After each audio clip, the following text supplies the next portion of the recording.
But life क्या होती है ये मुझे अच्छे से समझ में आ गया। लाइफ में लव एक पार्ट होता है, अपना फ्यूचर, अचीवमेंट, करियर, ये इंपॉर्टेंट होता है।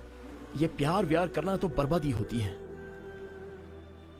तुम्हारे पापा शादी के लिए मना करेंगे तो तुम घर छोड़कर चली आओगी, हम दोनों शादी कर लेंगे, मैं कोई भी एक नौकरी पकड़ लूंगा, नहीं नहीं करके एक बच्चा भी हो जाएगा, आए हुए पगार से बहन की शादी, पिताजी का कर्जा, बच्चे का एजुकेशन, भाड़े का घर, loan, zero bank balance, discount sale में परचेजिंग करना, वही लोअर मिडिल क्लास की जिंदगी।